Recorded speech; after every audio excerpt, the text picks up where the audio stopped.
The hinge and display on the Starlabs Starbook after 8 months has held up quite well. It still works perfectly fine, still just as tight as it was before. The ports, even though I use them all the time, plugging stuff in and out, they have no signs of chipping or anything on the anodized aluminum chassis. Also, as far as the keyboard, it's still fingerprint magnet, and as you can see in the photo, shows a lot of no wear, but just fingerprints.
So this is how the computer looks like when it's actually set up to not travel. I do take the keyboard and mouse with me. I do not take this. This actually makes the audio sound a lot better on the headphones. It takes out a lot of the noise that you'll hear in the Starbucks audio system. I will be putting up a demo of what it sounds like with this attachment and then without the attachment on how much feedback noise you get. Alright, so continuing on with the Starlabs Starbook, I've had it now for about 8 months, and I haven't had any hardware issues at all with this computer itself. But I did want to point out, for those interested in the Starlabs Starbook, you can actually buy all the components individually if you have any issues with the Starbook. And this is actually with all their systems. You can just purchase each individual piece and repair it yourself, which is really nice.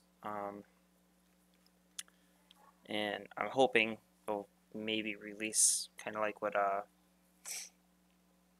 Framework has done recently.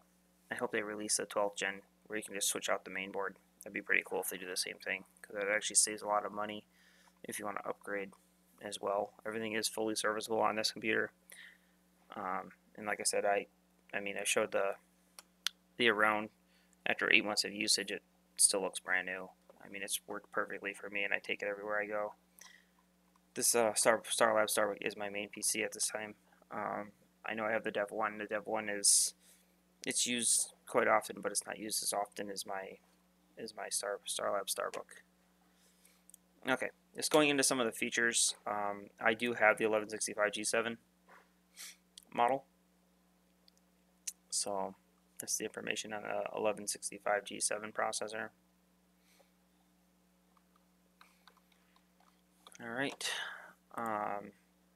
As far as usage, this really mainly pertains to Zorin. This is Zorin 16. When I ordered the computer, I originally ordered it with Zorin 15 because Zorin 16 was not out yet, but it took me about 7 months to get the computer from Starlabs. There were some hiccups along the way. It definitely took longer than I expected, but when I did receive it, they did upgrade it to the newest version of Zorin.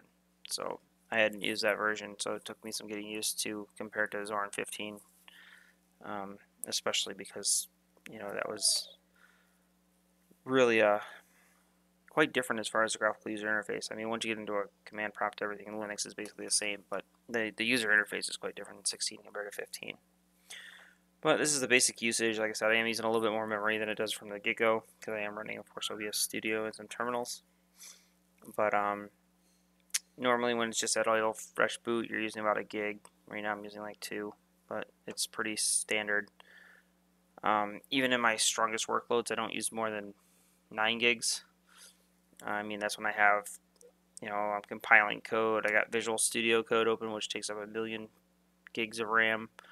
Running PuTTY, running FileZilla to upload files, running everything. It really only uses about 9 gigs of RAM in Linux because Linux is pretty good about its memory management. So that's that. And the last thing I wanted to show here is this is the Coreboot configurator. So basically, this is your BIOS settings with Coreboot configurator. You can actually view it while you're in your operating system and make changes. By default, the Intel management engine is shut off with the Starbook. By default, Thunderbolt is turned off. You can turn it on if you like. I don't actually use Thunderbolt at this time. It's a nice feature if I wanted to use it in the future, but don't really have it. You can turn off your webcam, microphone, and wireless through here as well. Actual disabled in your BIOS, because Coreboot is your BIOS. And just some other basic information. If you go to an advanced, it does open up the raw tab and of course the advanced tab where you have different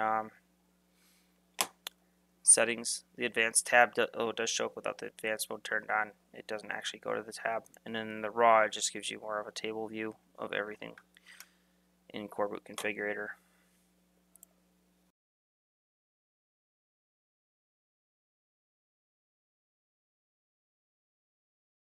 This is an example of using the built-in microphone on the Starlabs Starbook after being modified or settings edited using the Pulse audio. This is a sound sample when using the audio without the Razer block. It's just a headset through the 33.5mm audio jack. This is an example of the audio microphone when using the included block with my Razer headset. Clears up the audio quite a bit. Overall, the Starlabs Starbuck has been great over the past 8 months. The performance was actually surprisingly impressive. With the exception of the audio, the system itself is right on par with one of the major companies out there. So it's a system I would consider buying again, a newer model in the future.